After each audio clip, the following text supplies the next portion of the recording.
Age of Housos, a banteroll actual play. Chapter 4, New Blood, Part 1.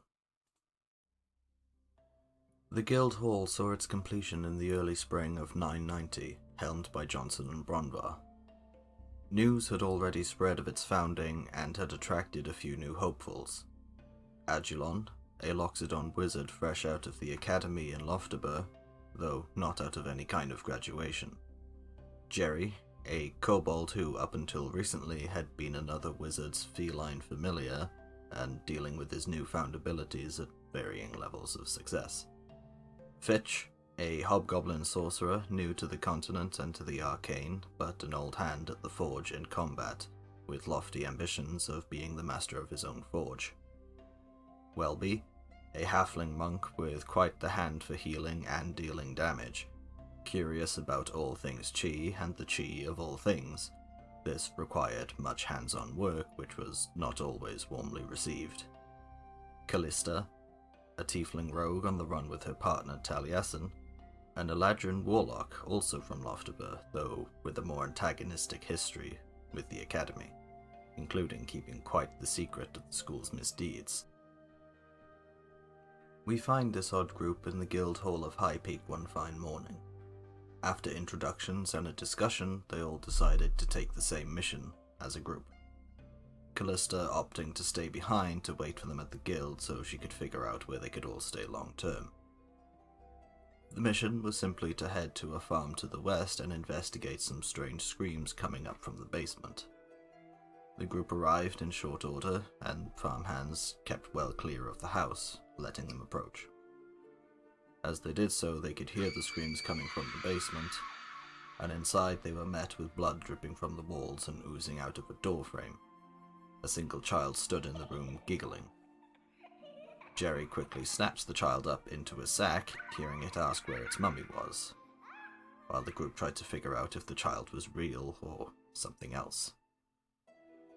Some of them noticed there were some items in another room, all set up on pedestals.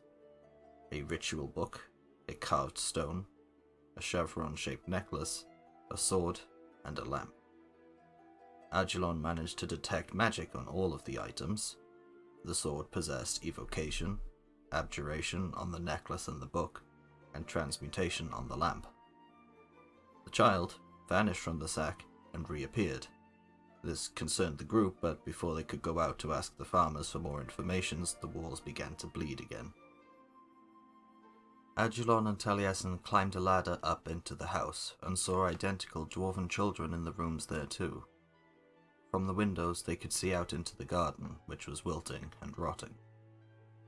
Fitch and Welby, still in the basement, saw the child appear again, and the doors all slammed closed and the locks clicked shut. When they found they couldn't get out, they decapitated the child, no longer believing it was real.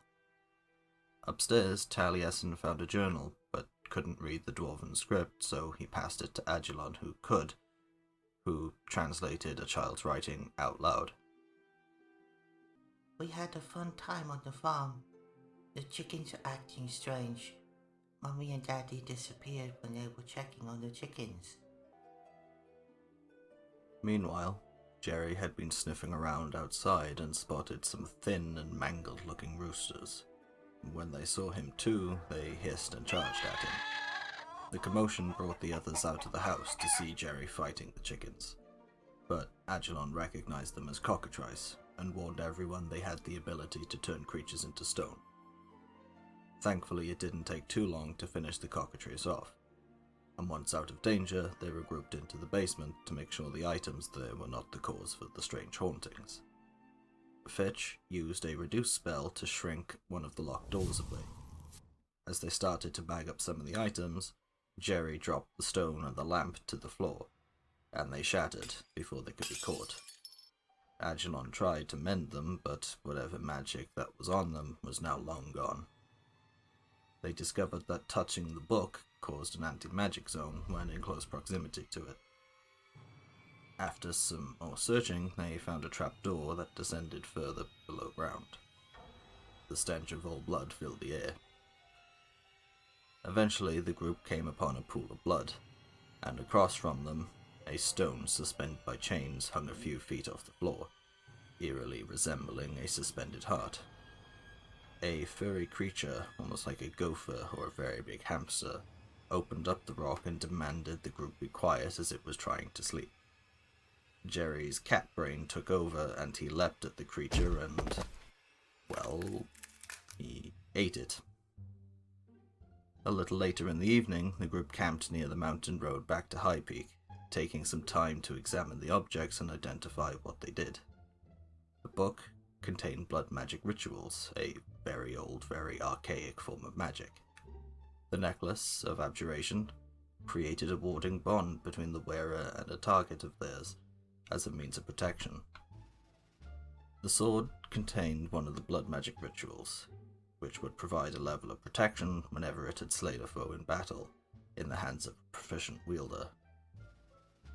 They arrived in one piece back to High Peak and informed the guild of what happened and what they had found. Jerry found a small job in the interim, hunting the rat population to near extinction throughout most of High Peak.